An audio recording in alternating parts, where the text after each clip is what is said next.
The big question, where have I been for the last 6 months? Why did I take such a long break from YouTube? We have a lot of catching up to do. This year is my last year homeschooling all 5 of my kiddos at the same time. There's just this little ticking clock where you just feel the countdown. I'm not gonna get emotional. I'm not gonna cry on YouTube.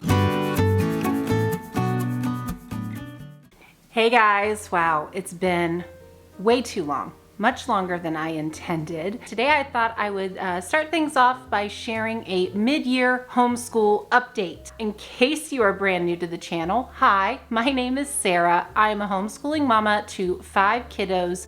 They range in age from kindergarten all the way on up to 12th grade.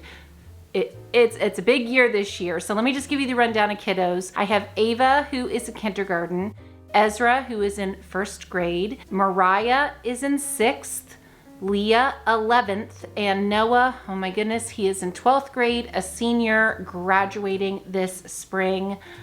I'm having a hard time with it. I'm so excited, but I'm having a very hard time with it, as you can imagine. But let's just start today's video by answering the big question. Where have I been for the last 6 months? Why did I take such a long break from YouTube?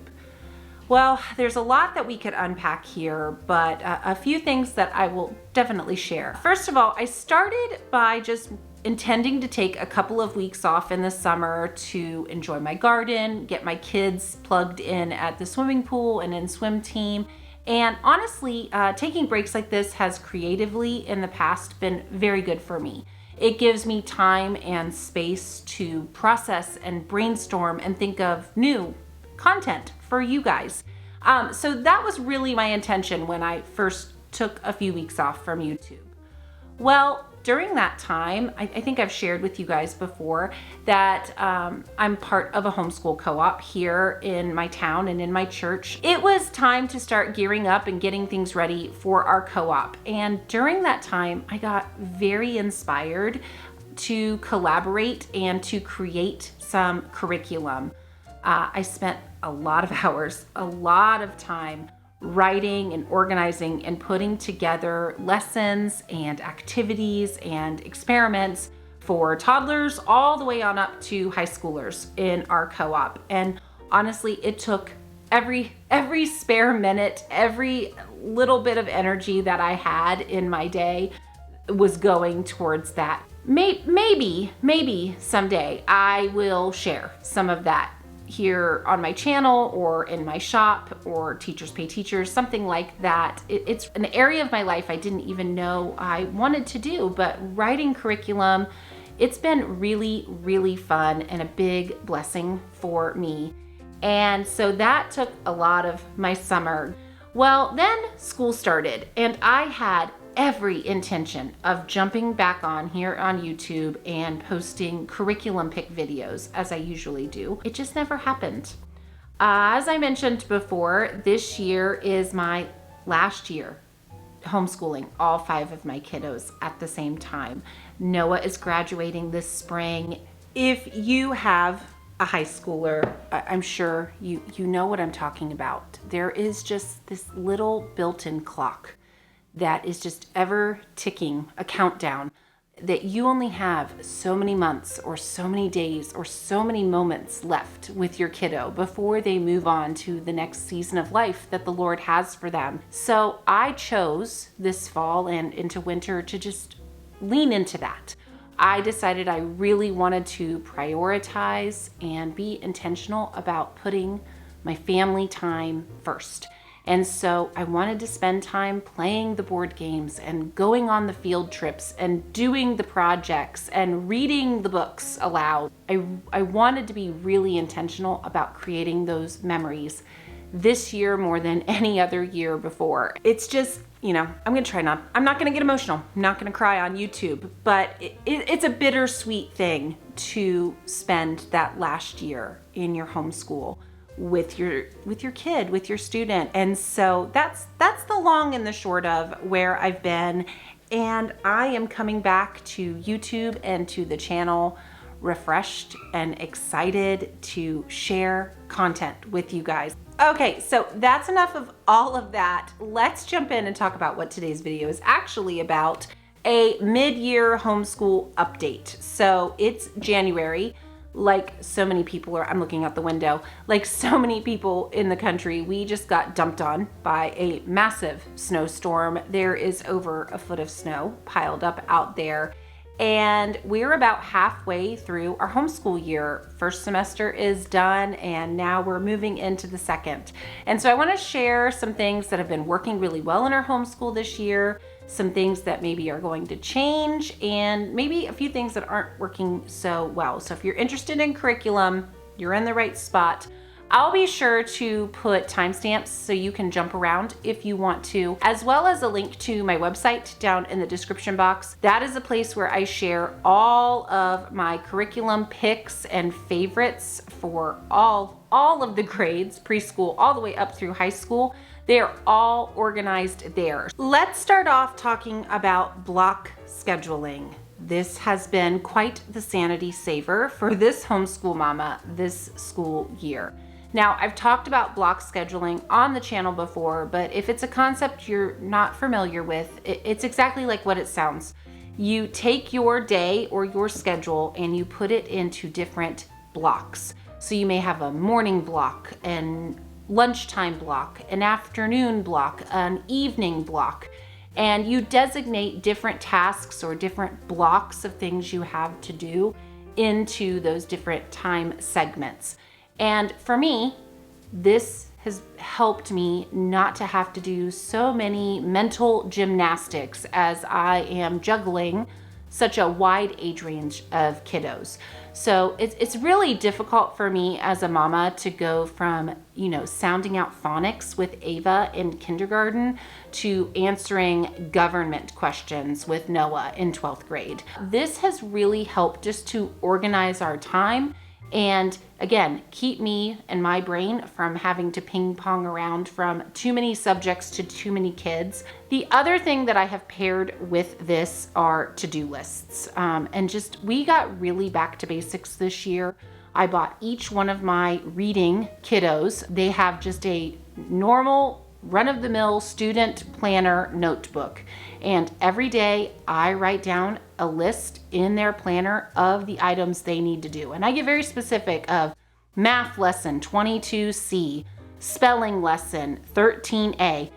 Whatever lesson I want them to accomplish, I write in their to-do list, and they have to check it off, and their school is not complete for the day until they have all of those items done. Anyways, this could be a video in and of itself of how I schedule and juggle all of my kids' assignments and tasks, but with 5 kiddos, with high schoolers, you have to be proactive, you have to be organized. And so just getting back to basics of writing a daily to-do list and working in different blocks throughout our day has been, a sanity saver for this homeschool mama. Now, let's talk about a couple specific subjects. So the last time I shared on my YouTube channel about math, I had mentioned that I was starting kindergarten math with confidence with Ezra and Ava. And this was a very fun curriculum. We got a good way through this book.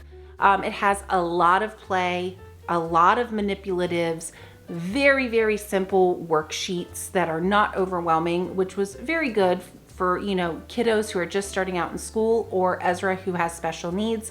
It was a really good fit to just get a jumping off point in math. But as much as I really enjoyed this curriculum, there was a couple downfalls to it. One, it was just a little too easy, a little too simple. I mean, Ezra and Ava both love math. They love counting. It almost was just not challenging enough for them. I don't think that there was maybe enough problems on a day-to-day basis. I think it was maybe a little too slow moving at times.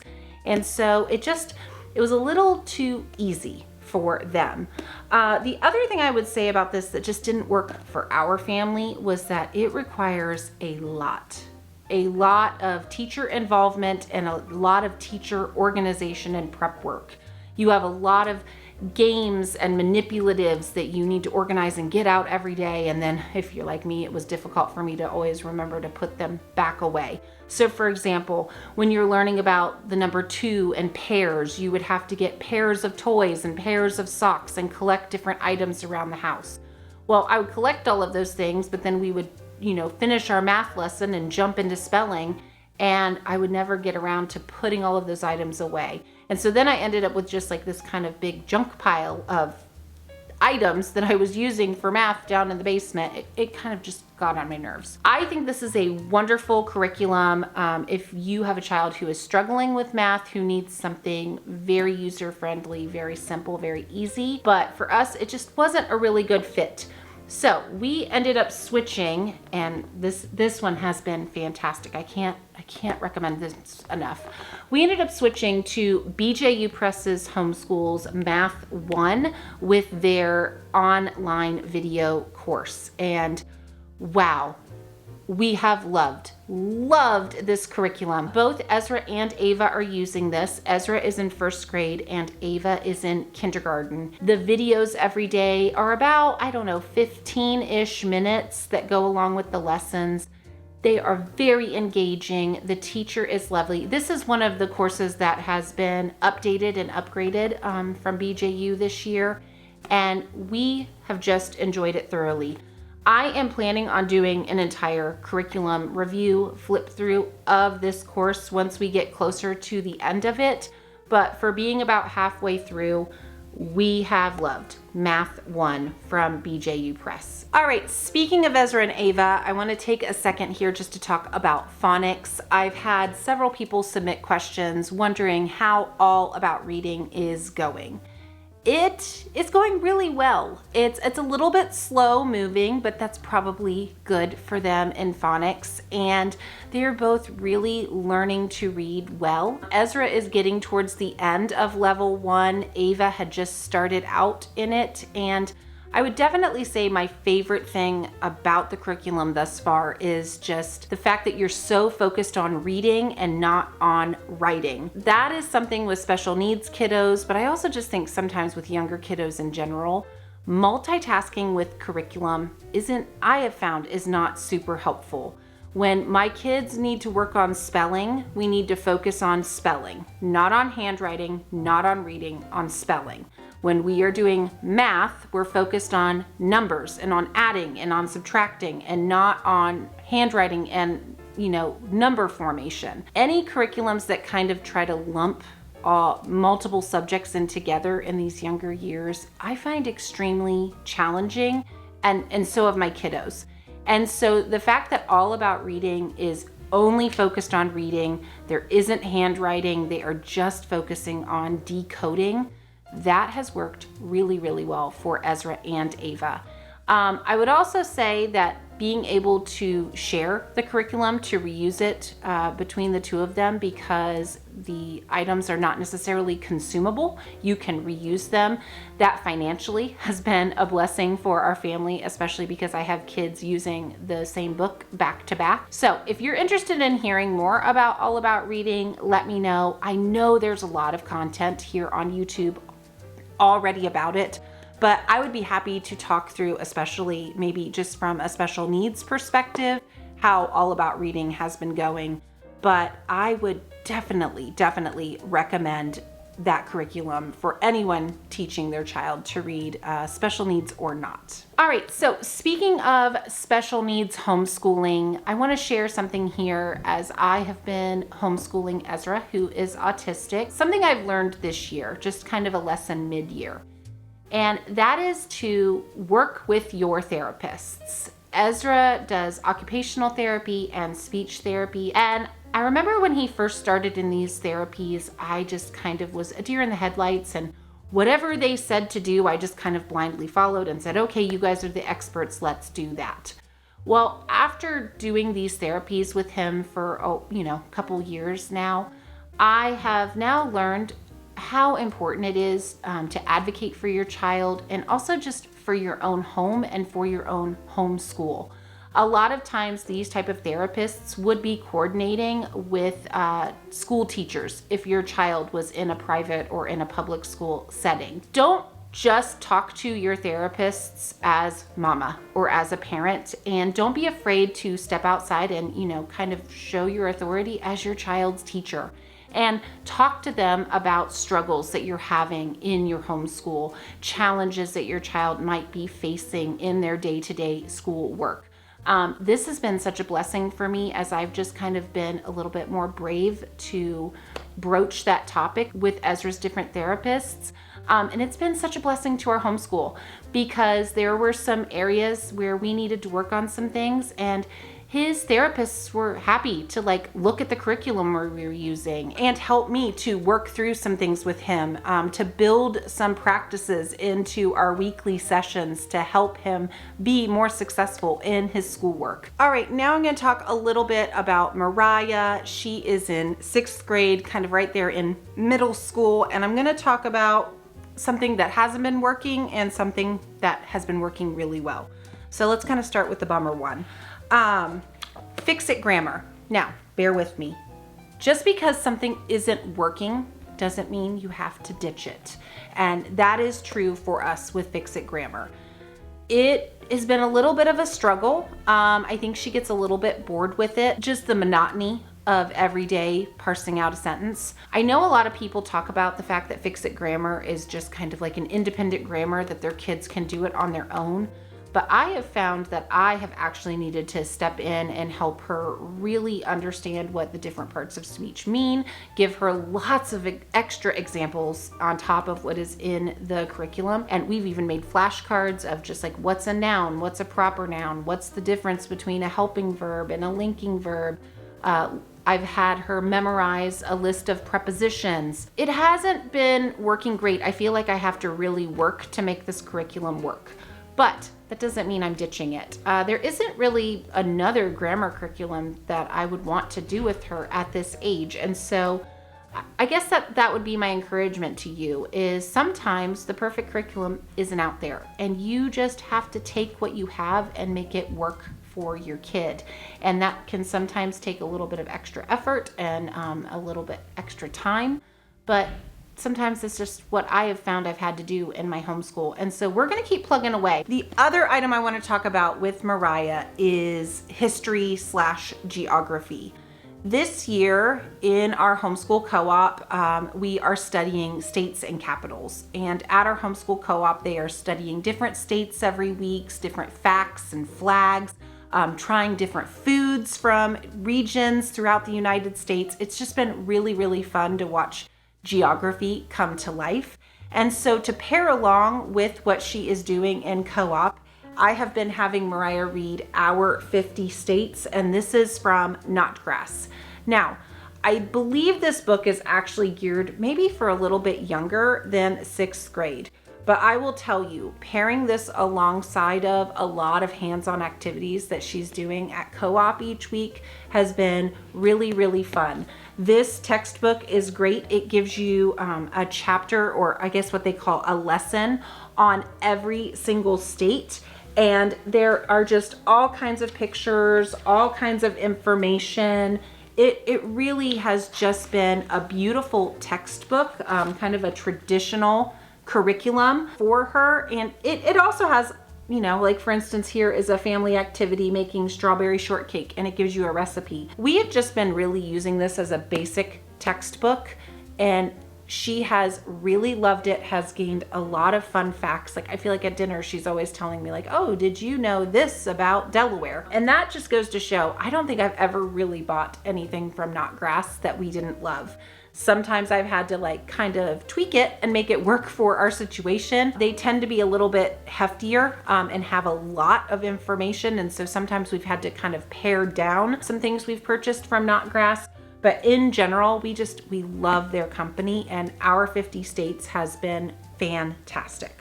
Well, I hadn't necessarily intended to do this youngest to oldest with the kids, but that's just how this video has turned out. So let's talk about high school. I want to talk about a couple pieces of curriculum with my high school kids that we've been enjoying. First of all, Noah and Leah both are taking Apologia, Exploring Creation with Health and Nutrition this school year. This is a 1-semester course that counts as their health credit in high school. But Noah and Leah are both kind of dragging this out and taking the entire school year to do it. That way they only have to do it a couple days a week. They don't have to do it every single day. Both of them have loved this course. I feel like they're just getting a lot of really practical things out of it. Even though they learned about body parts and health in biology, I think it just makes it a lot more personal in this course, and they have really, really enjoyed it. Again, this has been another one where they come to dinner every night and they're telling mom and dad, oh, did you know this? This is how your eye works, or this is how your senses work, or oh, did you know if you work out in this kind of exercise, it's so beneficial for you. It's just been great. I think it's going to be just a really good course for them in general, springing off into adulthood. This is the first Apologia course we have done. I think we did one when Noah and Leah were in elementary school, like one of the junior notebooks, but I've really not done much from Apologia throughout our homeschool years, and this one has been great. They're both able to do it pretty much completely independently. I just go through and grade and kind of help them navigate assignments, but this course is awesome. I would definitely recommend it. All right, last but not least, talking about high school, is Noah and Leah are finishing up their literature courses this year, and this has been really fun for me as well. They have been reading through different classics. I kind of, at the beginning of this homeschool year, made a quick list. I had a friend of mine who's a public school, high school English teacher, and I asked them, like, hey, if you had to name the top 5 classic books a high schooler should read, what do you think they should be? And so we made a list of classic books that they were going to read 1 book a month for this school year. And it's been really fun. Some of these were books I had never read. Some of them are books I have read. And so I've been reading along with them, and a really good way for me to connect with my teens. If you are a parent of a teenager, finding ways to have good, deep conversations with your teen is never a bad thing. And so reading these classic books alongside of them has been great. Just to give you guys a few examples, Leah just finished Little Women. Oh, that's my favorite book of all time. And so that was really fun. Her and I've actually been now going through and watching all the different versions of Little Women movies and TV specials that there are out there, and we've been deciding which ones are our favorite. Her and Noah are both now reading the Screw Tape Letters together, and that's been really fun because that's one of my husband's favorite books. And then, of course, as high schoolers, they have to write a paper about every book that they read, and so that's just been really good writing practice for them as well. And, this goes back into how we do literature in our homeschool. I've done an entire video on lit logs that I will include down below. But for us this year, for literature in high school, that has fleshed out to them reading books in a month and then writing a paper to go along with it every month. And it's been a lot of fun. All right, guys, well, that wraps things up. That answers the question where I've been, and also gives you guys some fun little glimpses into our homeschool and into some curriculum about some things that have been working, some things that we've changed. I would love to, jump in deeper with all of this. I have some specific curriculums that I would like to really, dive into the details and review for you guys. But I want to know from you guys, what you want. Please, by all means, down in the comments or jump on my website, send me a message. I would love to hear what you want from this channel moving forward. Whether that is more special needs content, if you want to hear more about autism and how I homeschool with Ezra, if you want to have curriculum reviews or more information about homeschooling high school or transcripts, if you want more homeschool day in the life vlogs, I would love to know what you want from Everyday Homeschooler, what you want this channel to be, how I can bless you in your homeschooling journey, because honestly, that's why I started this channel, and that is really my goal and my aim, is to just share things that can be an encouragement to you and to your family as you are walking through your own everyday homeschooling life. Thanks so much for hanging in to the end. I'm glad to be back. Hope you all are having a great week. See you later. Ooh, did y'all just hear that big old thunk? I gotta see if my kids are okay. I hope it was the dog.